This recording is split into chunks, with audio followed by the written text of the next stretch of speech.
وہ جوان جو ہی پروان چڑھا ان فوان شباب آیا تو اس کی پیشانی سجدے کے تقدس سے مالا مال ہو گئی، اس کی آنکھوں میں حیا اور شرم کے پہرے آ گئے، اس کے خیالوں میں پاکیزگی آ گئی، اس کی زندگی کے شب و روز نیکی کے ماحول میں بسر ہونے لگے، اس کی راتیں ذکر الہی میں، تلاوت کلام مجید میں اور دن یاد الہی میں روزے سے گزرنے لگے۔ وہ جوان جس کی جوانی اللہ کی عبادت میں گزری، کیونکہ جوانی اگر عبادت میں گزر گئی تو بڑھاپا تو پر نور ہے ہی ہے۔ سب سے مشکل مرحلہ زندگی کا جوانی کا ہے۔ شیطان زیادہ ورغلاتا ہے کسی شخص کو جب وہ جوانی کے مرحلوں سے گزر رہا ہوتا ہے۔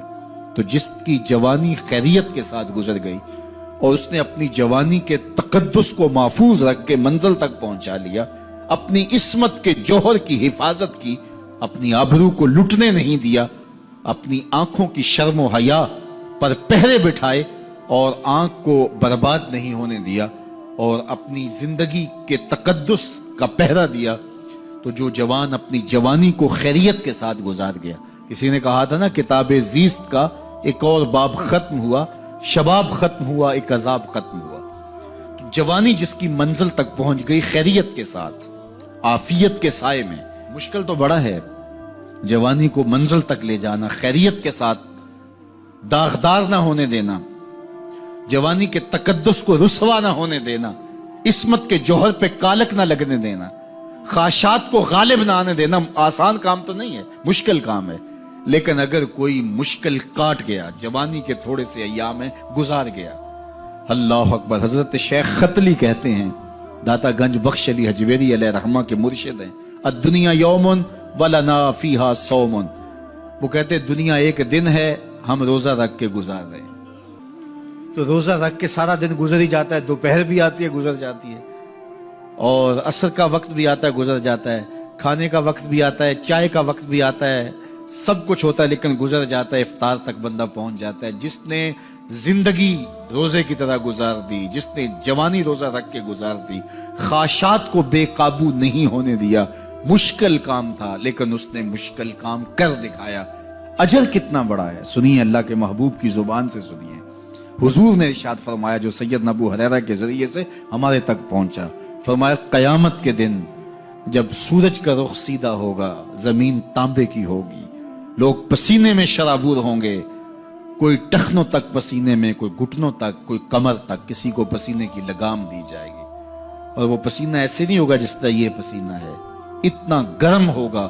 ابن رجب حنبلی کہتے ہیں اس پسینے کا ایک قطرہ اگر احد پہاڑ پہ ڈال دیا جائے تو وہ پگھل جائے، اتنا گرم ہوگا، بدبودار اتنا ہوگا، ایک قطرہ دنیا پہ ڈال دیا جائے، انسان کیا جانوروں کے دماغ بھی پھٹ جائیں، اس پسینے میں لوگ شرابور ہوں گے۔ لیکن جس نے اپنی جوانی کو عافیت سے گزارا ہوگا، کل قیامت کے دن جب کوئی سایہ نہیں ہوگا، اللہ اس جوان پر اپنے عرش کا ٹھنڈا سایہ عطا فرمائے۔ وہ شخص جس کو کسی عورت نے دعوت گناہ دی اور وہ صاحب منصب تھی، صاحب جمال تھی، اور اس نے یہ کہہ کہ یہ خواہش، یہ آرزو مسترد کر دی، انی خاف اللہ۔ اسی طرح کوئی عورت ہے تو اس نے اپنے تقدس کی حفاظت کی، اپنی آبرو پہ پہرا دیا اور کسی پیشکش کو ٹھکرا دیا، تو فرمایا قیامت کے دن جب کوئی سایہ نہیں ہوگا، اللہ اسے بھی اپنے عرش کا ٹھنڈا سایہ دے گا۔ کیسا سخت دن ہوگا، اور وہ کس اعزاز میں ہوگا، کس تکریم میں ہوگا۔ یہ تو 4 دن 10-20 سال ہیں، اور وہ 50,000 سال کا ایک دن۔ پھر اس کو اللہ کا شکر ادا کرنا ہوگا کہ اللہ تو نے کتنا کرم کیا میرے اوپر کہ میری جوانی خیریت اور عافیت سے گزری، اور آج اس کا تو کتنا بہتر صلہ مجھ کو دے رہا۔ انسان جب کوئی اچھی بات سنتا ہے تو انسان کی فطرت ہے کہ وہ آگے منتقل کرتا ہے۔ آج کل وہ شیئر کر دیتے ہیں نا، جو بات آئے تو آپ اس کو آگے بڑھاتے ہیں، دوستوں میں شیئر کر دیتے ہیں۔ تو یہ انسان کی فطرت سے افواہیں بھی اس لیے پھیلتی ہیں کہ جو بھی بات آپ سنتے ہیں فوری آپ کی کوشش ہوتی ہے کہ یہ سب سے پہلے دوستوں کو میں ہی بتاؤں۔ تو یہ انسانی فطرت ہے۔ تو جب افواہ اور ایسی چیز، کوئی غم کی خبر بھی ہو، کسی کی وفات کی خبر بھی ہو، تو اس وقت بھی انسان کی فطرت، سست سے سست آدمی بھی پھر جلدی جلدی فون کرتا ہے، آگے بڑھاتا ہے کہ فلاں سے ایک فوت ہو گیا۔ تو چونکہ یہ فطرت ہے، بات کو آگے بڑھانے کا شوق ہے انسان کے اندر رکھا ہے، اس سے چیزیں پھیلتی ہیں، اور پھر جو خیر کی خبر ہوگی یا خیر کی بات ہوگی تو اس کو تو آگے پھیلانے کا پھر ہمارا دین بھی ہمیں ترغیب دیتا ہے، جذبہ دلاتا ہے۔ تو حضرت ابو ہریرہ اس جذبے کے تحت جو سنتے تھے پھر آگے منتقل کرتے۔ اب حضور کی بارگاہ سے اٹھ کے جاتے تو سب سے پہلے گھر جاتے اور سب سے پہلے اپنی ماں کو سناتے، اور ماں تھی کافرہ، وہ سننے کی بجائے، خوش ہونے کی بجائے سن کے وہ الٹا ناراض ہوتی اور کوئی نہ کوئی ایسی بات کر دیتی۔ سید ابو ہریرہ سے گوارا نہ ہوتا، ایک دن انہوں نے کوئی ایسی بات کر دی کہ حضرت سیدنا ابو ہریرہ رضی اللہ تعالیٰ عنہ نے فیصلہ کر لیا کہ آج ماں کو چھوڑ دینا ہے، کیونکہ میں یہ گوارا نہیں کرتا کہ میرے آقا کے بارے میں کوئی ایسا جملہ کوئی بولے۔ اور تھی گھر میں ماں ہی، بھائی بھی کوئی نہیں تھا، بہن بھی کوئی نہیں تھی، باپ بھی فوت ہو گئے تھے، شادی بھی نہیں ہوئی تھی، تو ماں ہی ماں گھر میں، اور ماں اور بیٹا اکٹھے رہتے ہو تو پھر محبت بھی مثالی ہوتی ہے۔ تو اب ماں ہی ایک رشتہ ہے مادی دنیا کے اوپر، تو حضرت ابو ہریرہ رضی اللہ تعالیٰ عنہ نے فیصلہ کر لیا کہ چھوڑ دینا ہے۔ چھوڑ کے گھر سے نکلے، لیکن دل ڈوب رہا ہے کہ ایک ہی تو رشتہ تھا وہ بھی گیا۔ افسردہ ہے، حضور کی خدمت میں پہنچے، دل و قلب و نگاہ کے مرشد اولین نے ابو ہریرہ کی اداسی دیکھی تو فرمایا ابو ہریرہ کیا بات ہے؟ تو حضرت ابو ہریرہ جس طرح بندہ پھٹ نہیں پڑتا، تو عرض کی حضور میری ماں کی ہدایت کی دعا کر دیجئے۔ ساری کہانی 2 لفظوں میں بیان کر دی، میری ماں کی ہدایت کی دعا کر دیجئے۔ حضور نے نہیں پوچھا کیا ہوا، کیا ماجرا ہوا، فوراً ہاتھ اٹھ گئے، اور لفظ کیا تھے؟ اللہم اہد ام ابی ہریرہ تھا، اے اللہ ابو ہریرہ کی ماں کو ہدایت دے دے۔ ادھر انہوں نے بے چینی سے یہ بات کہی، ادھر حضور کے ہاتھ اٹھے، پھر ان اٹھے ہوئے ہاتھوں کو خالی تو موڑا ہی نہیں جاتا، اجابت کا صحرا عنایت کا جوڑا، دلہن بن کے نکلی دعائے محمد صلی اللہ علیہ وسلم۔ تو حضور علیہ السلام نے ہاتھ اٹھا دی، حضرت ابو ہریرہ نے دوڑ لگا دی۔ کسی نے پوچھا ابو ہریرہ آج بڑی جلدی ہے؟ کہا آج ہی تو دیکھنا چاہتا ہوں، گھر پہلے میں پہنچتا ہوں یا حضور کی دعا پہلے پہنچتی؟ جا کے دروازے کو دستک دی، اندر پانی کے کھنکنے کی آواز آ رہی تھی جس طرح کوئی غسل کر رہا۔ آواز دی تو آواز آئی، بیٹا ابو ہریرہ ٹھہرو، میں بھی آئی۔ کہا لہجے سے سمجھ گیا اس میں محمد عربی کی دعا بول رہی ہے۔ تھوڑی دیر کے بعد میری ماں آئی، تازہ آثار وضو سے، اور غسل کی وجہ سے ان کے جو ہے وہ بالوں سے قطرے ٹپک رہے تھے، اور لبوں پر میرے حضور کا کلمہ جاری تھا۔ اللہ اکبر، سیدنا ابو ہریرہ تیرے مقدر پہ قربان۔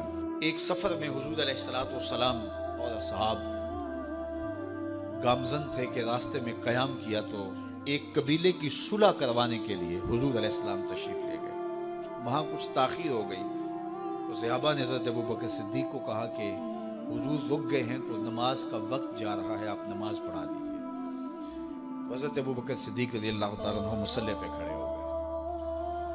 اب نماز شروع ہوگی، ادھر سے حضور بھی فارغ ہو گئے، تو آقا کریم تشریف لائے۔ تو آقا کریم علیہ السلام جو ہی تشریف لائے تو صحابہ کی صفیں بندی ہوئی تھی، حضور کو دیکھا انہوں نے راستہ چھوڑ دیا۔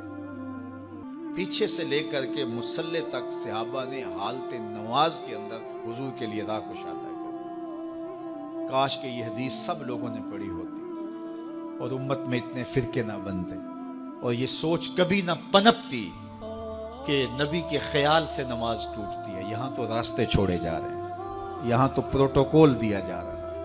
اللہ اکبر، اور یہ حدیث کہیں چھپی نہیں ہے، بخاری کے اندر چھپی ہوئی۔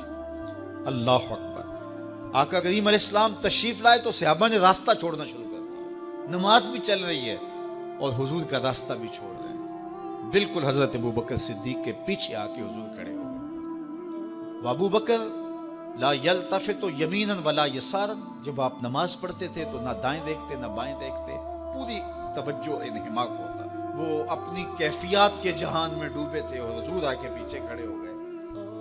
صحابہ نے اپنے ہاتھوں کی پشت پہ ہاتھ مارنے شروع کر دیے۔ مقعن و تصدیہ، قرآن نے تالی لگانا، سیٹی مارنا، یہ شیطانی اعمال ہیں، لیکن ہاتھ کی پشت پہ ہاتھ مار کے متنبع کرنا یہ مختلف مواقع کے اوپر یہ جائز ہے۔ تو اب جب حضور آ کے پیچھے کھڑے ہو گئے اور صحابہ سمجھے کہ حضرت ابوبکر صدیق ایک استغراق کے عالم میں ہیں، ایک کیفیت کے جہاں میں ڈوبے ہیں، تو انہوں نے اپنے ہاتھوں کی پشتوں پہ ہاتھ مارنے شروع کر دیے۔ تو حضرت صدیق اکبر سمجھ گئے کوئی غیر معمولی واقعہ ہو گیا۔ دیکھا پیچھے حضور کھڑے تھے، اللہ اکبر۔ تو حضرت صدیق اکبر مصلی سے سرک کے پیچھے آنے لگے تو آقا کریم نے اشارہ کیا رکو نماز پڑھاؤ۔ سیدنا صدیق اکبر اس کے باوجود پیچھے آ گئے۔ کبھی ہوتا ہے حکم اور کبھی ادب آگے ہوتا ہے، اللہ اکبر۔ حضرت سیدنا علی المرتضیٰ رضی اللہ تعالی عنہ کو کہا نا حضور نے صلح حدیبیہ کے موقع پہ صلح نامہ لکھوایا جا چکا تو لکھا یہ محمد رسول اللہ اور قریش کی جانب سے ہے۔ تو عروہ نے کہا اگر محمد رسول اللہ مان لیں ہم تو پھر لڑائی کس چیز کی ہے؟ تو اس لیے محمد رسول اللہ نہیں محمد بن عبداللہ لکھا جائے۔ تو وہ اس بات پہ بضد ہو گئے، اور اگر ایسا نہیں ہوتا تو معاہدہ ٹوٹ رہا تھا۔ تو حضور نے حضرت علی المرتضیٰ سے کہا کہ چلو رسول اللہ کا لفظ مٹا دو۔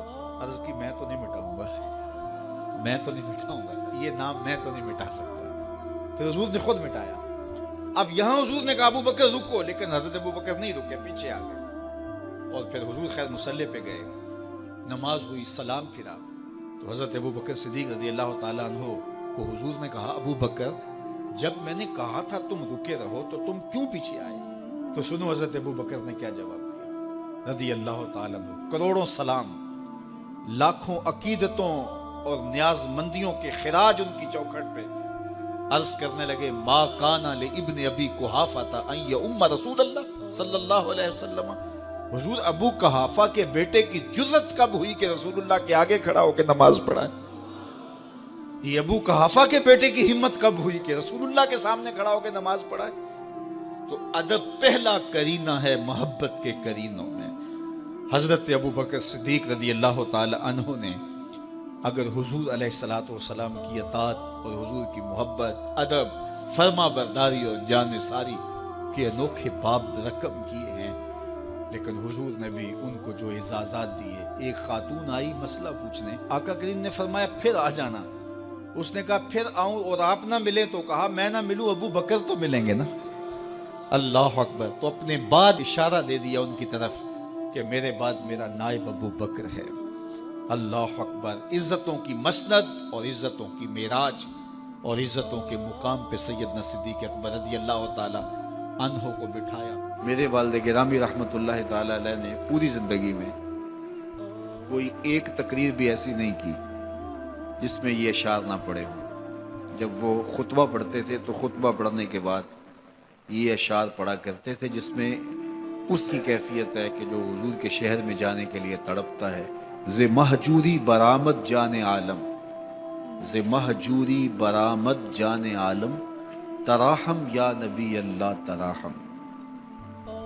کہ عرض کی جا رہی حضور آپ کی جدائی میں پورے جہان کی جان نکل رہی، ز مہجوری برآمد جان عالم، تراہم یا نبی اللہ تراہم، نہ آخر رحمت للعالمین، ز محرومہ چرا فارغ نشین، بروں سر از برد یمانی، کہ روئے تست صبح زندگانی۔ حضور اپنا سر انور اس یمنی چادر سے ذرا نکالیے، چونکہ آپ کا چہرہ انور زندگی کی صبح ہے، زندگی کی بہار ہے۔ ادیم طائف نعلین پاکن، شراکز رشتہ جاں ہائے ماکن۔ اللہ اکبر۔ جامی علیہ رحمہ کا انداز کتنا دل آویز ہے۔ وہ کہتے ہیں حضور آپ طائف کے بنے ہوئے چمڑے کے جوتے پاؤں کی زینت بنائیں۔ آپ جوتے جو پہنے وہ طائف کا مشہور چمڑا ہو اور اس کے بنے ہوئے۔ شراکز رشتہ جاں ہائے ماکن، اور اس کے اندر جو تسمے ڈالیں وہ جامی کی جان کے ڈالیں، جامی کے چمڑے کے نہیں، جامی کی جان کے تسمے ان نالین میں ڈالیں جو آپ طائف کے بنے ہوئے نالین زیب تن کریں۔ وہ ایک شاعر کہتا ہے عربی کا کہ یا لیتنی کنتو تربت ایبتکم فلتسمت نعالک ذاک کدی، کاش میں مولوی نہ ہوتا۔ وہ بہت بڑا شیخ الحدیث گزرا ہے، تو وہ کہتا ہے میں کاش شیخ الحدیث نہ ہوتا، میں مولوی نہ ہوتا، مدینے کی گلی کی مٹی ہوتا، حضور گزرتے طلبوں کو چوم لیتا۔ چے باشد گر کنی سوئم نگاہے، ہمیشہ گر نہ باشد گاہے گاہے، نگاہے یا رسول اللہ نگاہے، صد ہزاراں جبریل اندر بشر، بہر حق سوئے غریبہ یک نظر، یا رسول اللہ انظر حالنا، یا حبیب اللہ اسما قالنا، اننی فی بحر غم مغرق خذ یدی ساحل لنا اشکالنا، یا صاحب الجمال و یا سید البشر من وجهک المنیر لقد نور القمر، لا يمکن الثناء کما کان حقہ بعد از خدا بزرگ توئی قصہ مختصر۔ ساری کہانی آ کے یہی ختم ہوتی ہے، تو یہ میری اور آپ کی سعادت مندی ہے۔ اللہ کی توفیق سے آپ کے لیے اور آپ میرے لیے محبت اور دعا کے جذبات رکھتے ہیں، اور ہم ایک دوسرے کے لیے دعا گو ہیں کہ آج میں حاضر ہوا ہوں اور آپ نے جو ہے وہ میرے لیے اپنی آنکھوں کی چمک اور محبت پیش کی ہے۔ اللہ یہ دن آپ کو بھی نصیب